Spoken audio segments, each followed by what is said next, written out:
Kita minum dulu saudara, teh tarik. Lepas ini kita akan jemput Dr. Sam Rasputin. Seronok nak berbual-bual dengan Dr. Sam. Saya sejarahnya dengan dia ni pun memang ya Allah, Masya Allah. Panggil lah Dr. Sam. Viswanathan Mandaliar, inilah seorang India yang selalu dalam live Facebook Bapa Aku FM. Tak pernah saya jumpa dia. Sedar tak sedar hari ini saya jumpa dia dekat bawah. Rupanya dia dah datang lebih 12 kali ke warung Bapa Aku FM. Aku yang dah kontraktor India mana ke, rupanya dia dah perhati kita saja. Waalaikumsalam warahmatullahi Syekh. Masya Allah, Masya Allah. Allah. Jaga jarak Syekh. Allah pakai songkok. Allah ya Allah ya Tuhanku. Allah sila Syekh, sila. Masya Allah, Masya Allah. Allahumma salli ala Sayyidina Muhammad. Ya Allah, ini dia tuan-tuan dan puan-puan di depan, tuan-tuan dan puan-puan sekarang ini. Idola masa kini. Saya tenang-tenang, santai-santai. Tak apa. Ya, Masya Allah, Alhamdulillah. Tuan-tuan dan puan-puan, kenal ke siapa tetamu saya hari ini? Alamak, kan selesa lah. Cantik Prof. Apa? Okey, ngam. Okay, test mic. Bismillahirrahmanirrahim. Allah.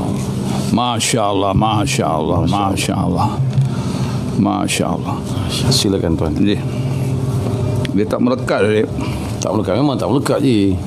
Dia jadi rapper saja. Okey, ngam. Okey. Ya. Alhamdulillah.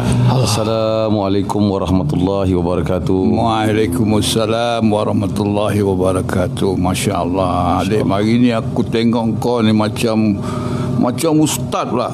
Allah. Tadi nampak pada jauh, ustaz mana ni? Dengan janggut dia, dengan kepiah dia. Maklumlah malam Jumaat, be. Allahumma Muhammad. Dr. Sam, apa yang Ustaz nampak tentang tempat ini? Semuanya tertulis Bapa Aku FM. Semuanya tempat makan di kalangan pendengar radio yang akhirnya menjadi. Masya Allah. Apa yang Ustaz boleh?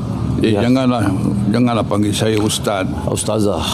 Astagfirullah. Tak boleh. Kita ni baru nak start. Baru nak start. Belum Ustaz lagi. Tapi malah bagaimanapun, syabas lah. Aku ucapkan pada engkau, Masya Allah, hebatlah dapat kumpul lah. Satunya aku tadi pada Subang tadi, kampung Subang tu lalu tadi, tengok ada suasana, ada banyak kedai yang tak berapa ramai orang.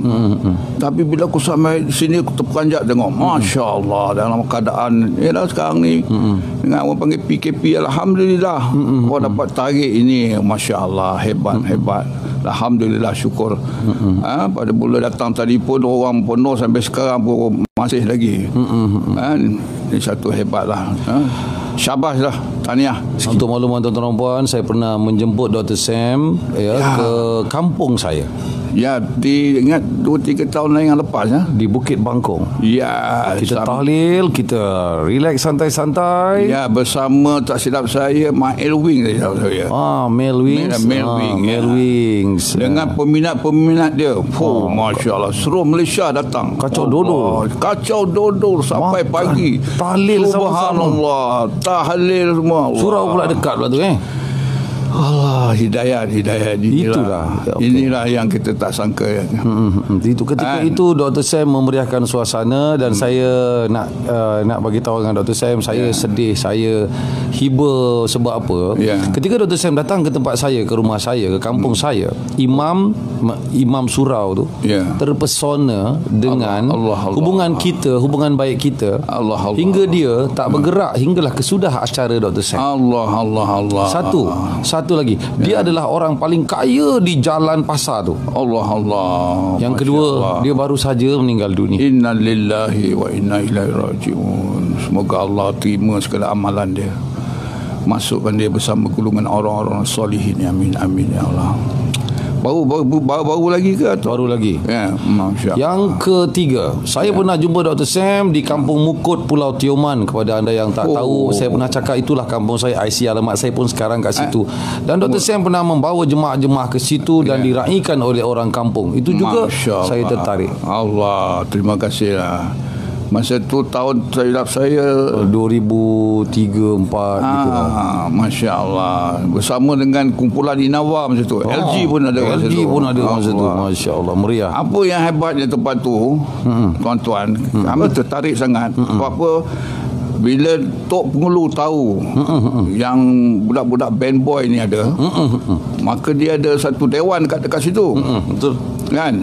Balai Raya. Balai Raya. Jadi dia sudah jemput budak-budak ni untuk main mini konsert dekat situ. Mainlah jamming. Alhamdulillah. Masa kami kat situ tak berapa ramai juga datang ke masjid. Tapi bila buat konsert tu satu kampung datang. Allah.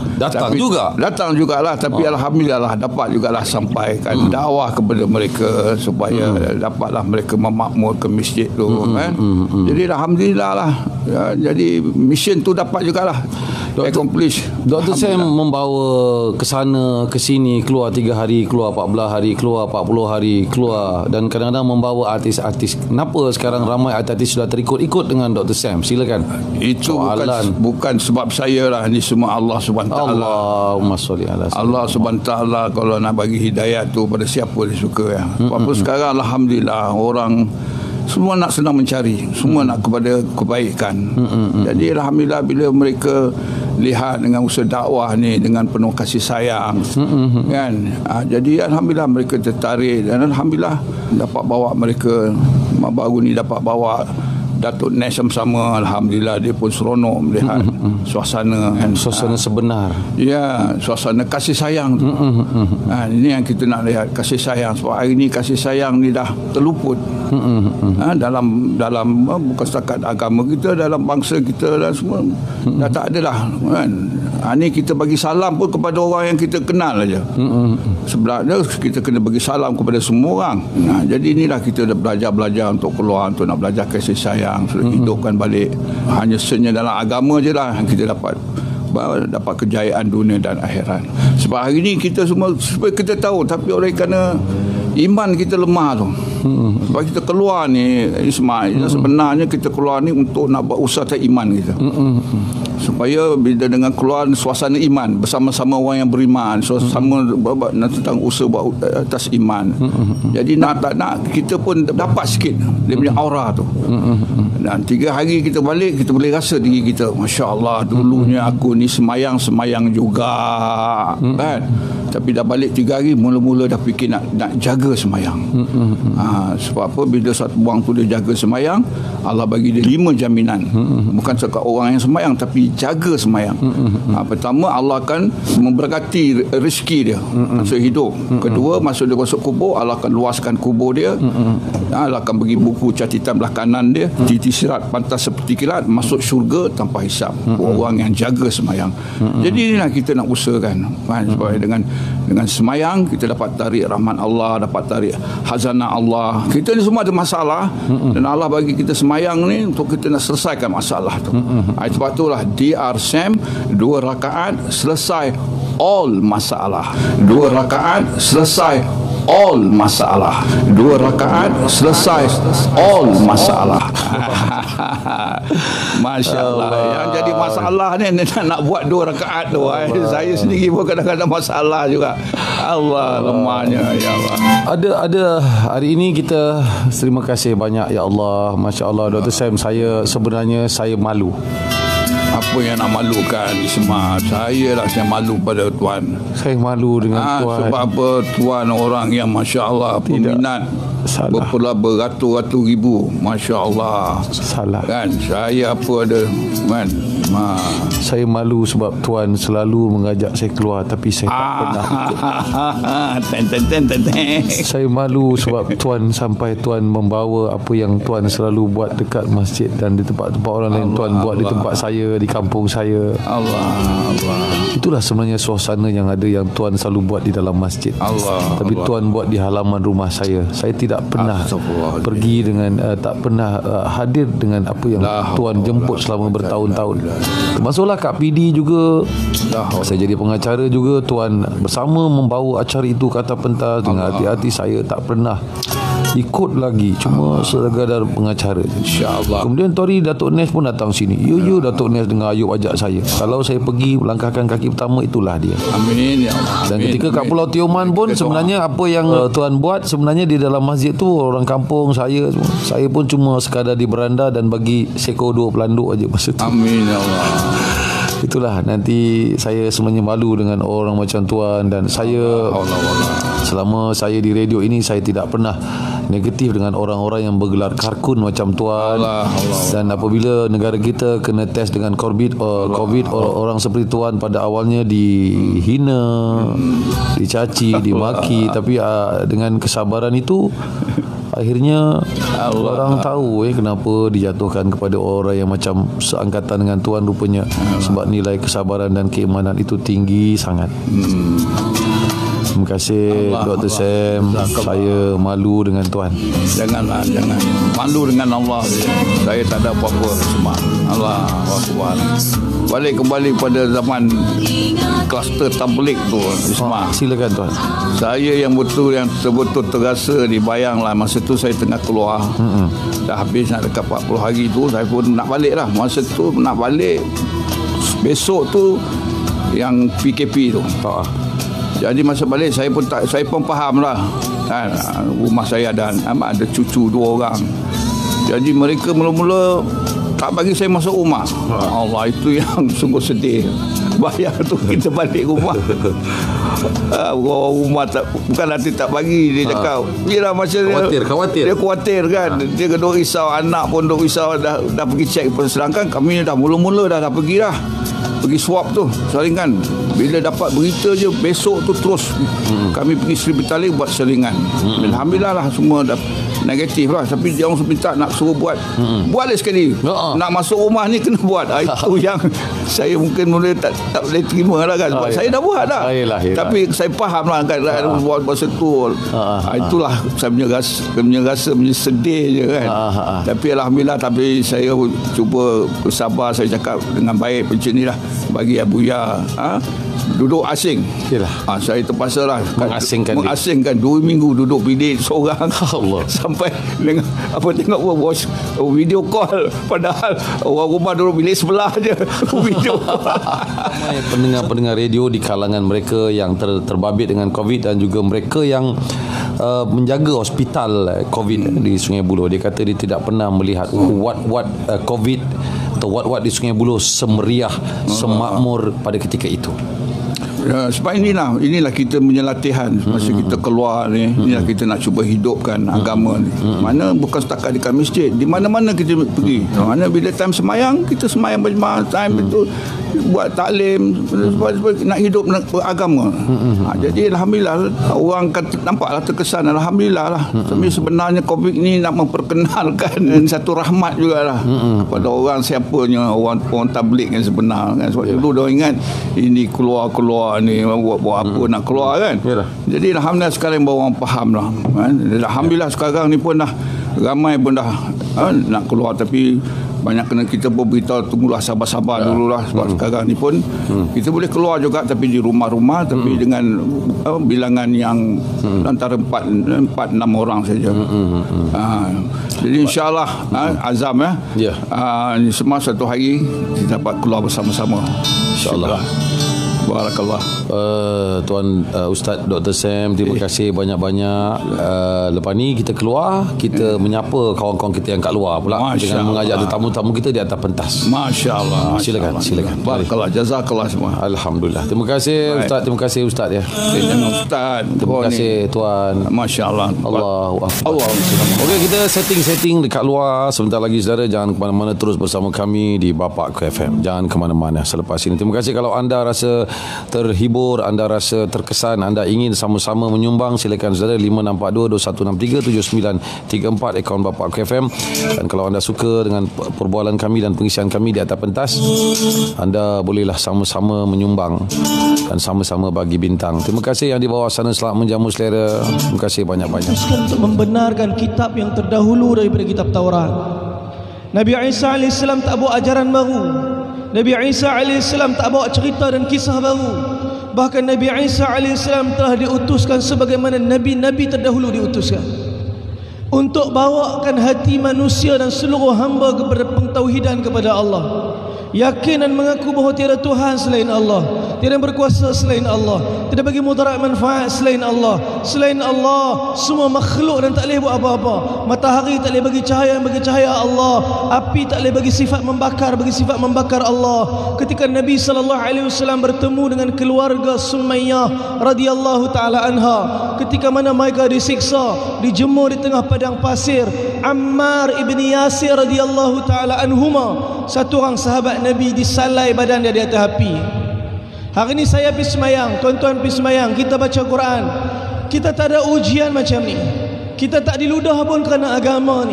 Kita tak dicemeti kerana agama ni. Kita tak dibaling batu kerana agama ni. Kita tak dibuat apa-apa perkara yang teruk kerana agama ni. Tapi mereka kerana agama ni disalai di atas api. Sayyidina Abu Bakar Siddiq kata, wahai keluarga Yasir, kalaulah dulu kamu hamba, pasti aku dah beli dan tebus kamu. Tapi hari ni aku tak boleh buat apa-apa. Nabi SAW mendekati kepala Sayyidina Ammar radhiyallahu taala anhu. Nabi SAW pegang kepala Ammar. Ketika disalai di atas api, Nabi telah baca satu ayat yang kita semua pun duk rajin baca ayat ni. Kalau kena terbakar tangan ke apa, masuk api, hangui, kita duk baca ayat. Nabi pegang kepala Sayyidina Ammar. Nabi telah baca, ya narukuni bardan wa salaman ala al-Ammar kama kunti salaman ala Ibrahim. Wahai api, kau sejuk dan sejahtera lah kepada Ammar, seperti mana satu ketika dulu engkau telah sejuk dan sejahtera kepada Ibrahim. Mereka lalu jalan yang susah ni untuk pertahankan agama. Nabi Isa AS diutuskan untuk membenarkan Taurat. Bahkan daripada Nabi Isa, Allah Ta'ala sempurnakan Injil. Bahkan Nabi Isa sebut dalam surah Saf, musaddiqan lima baina yadayya minat Taurat wa mubashiran birasul. Aku datang kepada kalian, yakni Bani Israel, bawa satu perkhabaran gembira tentang seorang Rasul. Ya'ti min ba'di, dia akan datang lepas daripada aku nanti. Setelah daripada aku, zaman dia akan datang. Dan Nabi Isa perkenalkan, ismuhu Ahmad, nama dia Ahmad, nama dia Ahmad. Falamma ja'ahum bil bayinat, dan dia datang kepada mereka dengan keterangan-keterangan, dengan mukjizat, mujahadah, susah payah. Qalu hadza sihrun mubin, sehingga mereka telah kata kepada Nabi, apa dia?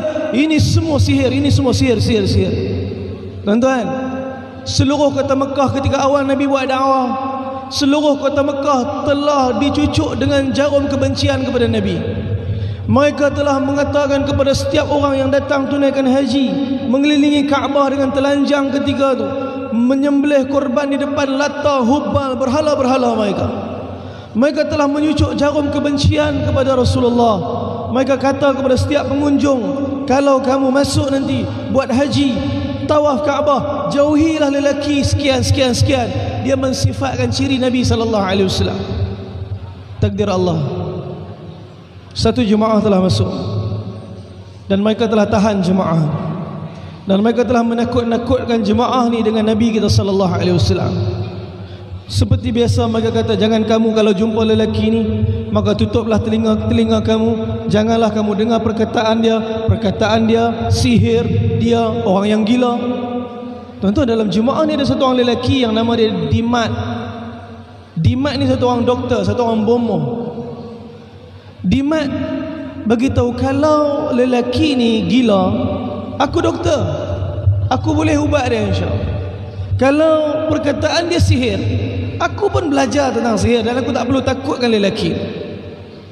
Sehinggalah ketika mana dia masuk menunaikan tawaf, dia telah melihat baginda Nabi SAW sedang bersolat di Masjidil Haram.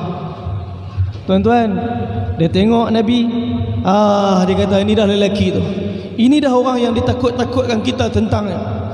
Maka dia menghampiri Nabi SAW. Maka dia telah tegur Nabi, "Hai Muhammad, aku telah mendengar kisah kamu daripada kaum-kaum kamu. Jangan kamu khawatir. Aku di sini untuk bantu kamu." Tuan-tuan, dia ingat Nabi gila sungguh, dia ingat Nabi penyihir sungguh, dan dia rasa dia boleh bantu Nabi SAW. Dan ni sifat Nabi. Allah puji Nabi dalam Quran, "Innaka la'ala khuluqil azim." Sesungguhnya kamu wahai Muhammad memiliki akhlak yang teragung. Akhlak Nabi bukan akhlak terbaik saja. Allah iktiraf akhlak Nabi ialah akhlak teragung. Lelaki ni ketika mana menakut datang dalam keadaan nak bantu Nabi, kalaulah Nabi betul ahli penyihir, kalau Nabi betul gila, dia nak bantu Nabi, Nabi tak pertahankan langsung diri Nabi. Bahkan Nabi cuma mengulangkan beberapa patah perkataan. Nabi tengok Dimat, keinginan Nabi kepada Dimat ialah Islam masuk dalam hati dia, Islam masuk dalam jiwa dia, sehingga dia menerima bahawa tiada Tuhan melainkan Allah. Nabi cuma kata, "Wahai Dimat, wahai fulan." Nabi kata, "Wahai fulan, nahmaduhu wa nasta'inuhu wa nastaghfiruh wa na'udzu billahi min syururi anfusina wa min sayyiati a'malina, man yahdihillahu fala mudilla lahu wa man yudlil fala hadiya lahu, wa nashhadu an la ilaha illallah wa nashhadu anna Muhammadan abduhu wa rasuluh." Biasa dengar ada perkataan ni?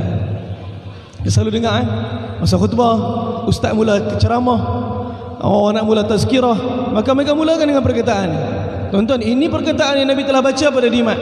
Dimat dengar perkataan ni, terkejut, terpegun. Dimat kata, "Wahai Muhammad, demi Allah, aku tak pernah dengar perkataan secantik ni. Boleh tak tolong ulang sekali lagi, ulang sekali lagi?" Dia minta Nabi ulang perkataan. Nabi ulang, "Nahmaduhu," kami puji dia, yakni Allah, "wa nasta'inuhu," kami minta pertolongan hanya daripada dia, yakni Allah, "wa nastaghfiruh," kami minta ampun hanya daripada dia, yakni Allah, "wa na'udzu billahi min syururi anfusina wa min sayyiati a'malina," kami berlindung daripada kejahatan diri kami dan dosa amalan kami.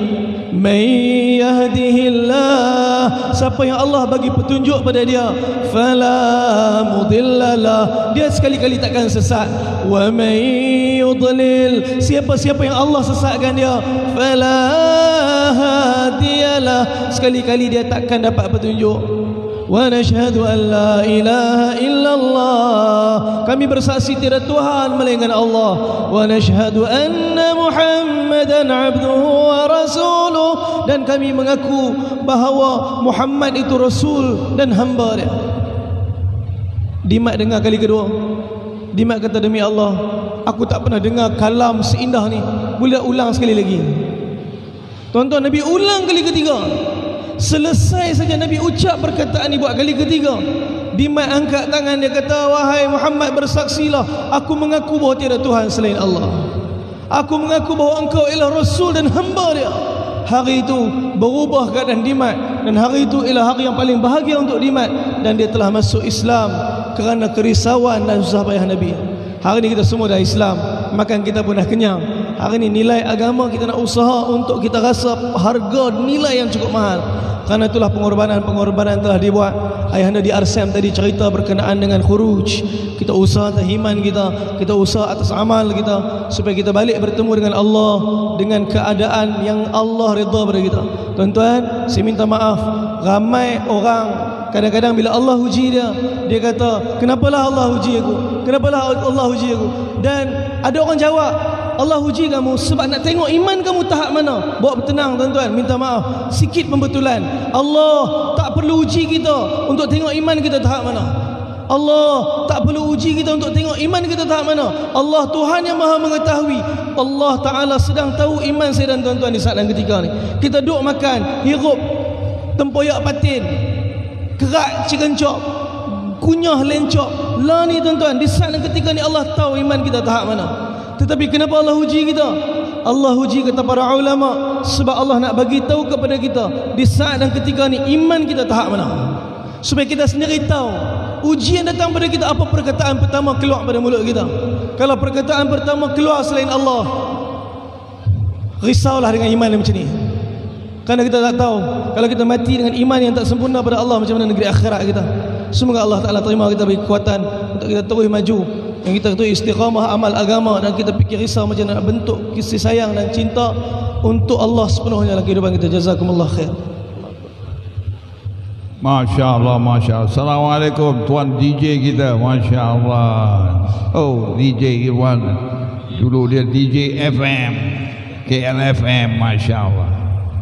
Assalamualaikum warahmatullahi wabarakatuh. Masya Allah, Masya Allah. Tuan Syed kita, Ustaz yang paling muda, yang paling handsome. Kalau tuan-tuan nak tahu, dia ni kira bersama-sama Ustaz Abid Liu dulu masa belajar kat UPM. Masya Allah. Jadi alhamdulillah, saya sambung sikitlah. Satu hari Nabi sallallahu alaihi wasallam bersama sahabat-sahabat.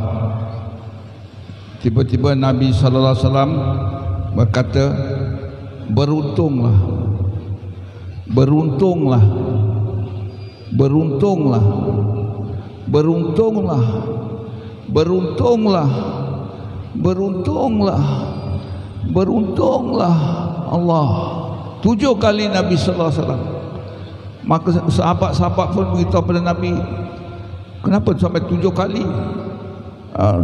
Kamu pernah beritahu beruntung kepada kami hanya 3 kali, tapi ini 7 kali ni. Ini 7 kali ni untuk siapa? Ini 7 kali lah untuk saudaraku. Saudara, sahabat tanya, bukankah kami ni saudaramu ya Rasulullah? Tak, kamu ni ialah sahabat aku. Jadi siapa yang saudaramu ya Rasulullah? Saudaraku ialah inilah umat akhir zaman, yang mereka ni yang jauh pada aku, tak pernah lihat pada aku, tapi mereka telah mengamal sunnah aku. Mereka telah mengamal sunnah aku macam mereka berpegang genggam bara api. Maka beruntunglah mereka.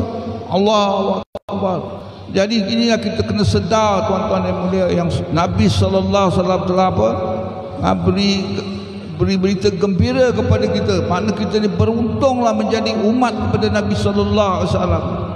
Bukan sekadar jadi sebagai umat yang akhir sekali, kan? Yang mana kita dah jauh pada Nabi sallallahu alaihi wasallam. Tapi kalau kita mengamalkan sunnah dia, masya-Allah, berkali-kali beruntunglah kita. Jadi jangan lepaslah peluang ini. Marilah kita, Nabi sallallahu alaihi wasallam telah berilah berita gembira kepada kita. Janganlah kita jaga orang yang rugi. Marilah kita sama-sama kita amalkan sunnah Nabi sallallahu alaihi wasallam. Jadi ulama beritahu macam mana kita dah nampak amal sunnah Nabi. Kita perlu buat yang sunnah yang pertama sekali Nabi sallallahu alaihi wasallam telah buat, iaitu sunnah dakwah ni. Bila kita buat sunnah dakwah, maka lain-lain sunnah ni mudahkan kita untuk amalkan. Macam dulu tuan-tuan, bila sebelum saya buat dakwah dulu, saya tengok orang pakai miswak, pakai kayu, saya cakap, sian ada orang ni, kan, tak ada duit nak beli ubat gigi, berus gigi.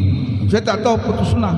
Tapi alhamdulillah berkat hari ini kita buat dakwah, Allah telah tunjuk pada kita tentang pentingnya hidup kita kena ikut cara Nabi Muhammad sallallahu alaihi wasallam, sunnah-sunnah dia. Jadi alhamdulillah kita janganlah tinggal sunnah-sunnah, buatlah setakat mana kita mampu, and jangan tinggal langsung. Jadi hari ini kita masalah kita dulu yang kita tahu sunnah kahwin 4, iaitu yang kita tahu. Bab kahwin, masya-Allah, tapi banyak ni, padahal sunnah ni pada kita bangun tidur sampai kita tidur kembali. Sunnah pada atas kepala sampai ke bawah kaki kita. Dan sunnah yang paling ialah sunnah apa? Sunnah fikir, risau, bimbang Nabi sallallahu alaihi wasallam. Fikir macam mana nak bawa semua umat ni, semua nak bawa semua orang ni kan. Tak kira lah dia orang bukan Islam pun, dia masih lagi umat pada Nabi Muhammad sallallahu alaihi wasallam. Kita kena kesian mereka. Hari ni kan seluruh dunia kita ada lebih kurang ada kat berapa 7 bilion manusia, hanya 2 lebih je, 2 bilion lebih je Islam. Jadi sekiranya kalaulah hari ni Allah takdir jadi dunia ni kiamat kan, maka bagaimana yang keadaan yang 5 bilion manusia tu kan, kita kena kesian mereka. Jadi inilah kita dipertanggungjawabkan oleh Allah Subhanahu taala kan, untuk bagaimana nak tarik mereka, nak bawa semua orang semua masuk dalam syurga Allah Subhanahu taala. Jadi itu maksud kan, kita inilah umat dakwah kan, bukan umat ibadat. Kita beribadat dan kita buat kerja dakwah. Dengan kerja dakwah insya-Allah kita akan tarik semua orang masuk syurga Allah Subhanahu taala insya-Allah. Sambil kita kat sini santai-santai je. Saya pun rasa seronok macam ni, sambil makan minum ya, sambil kita mendapat satu suntikan yang lain, dan kita boleh buat acara ini pada bila-bila masa sahaja lagi insya-Allah di masa akan datang ya Ustaz.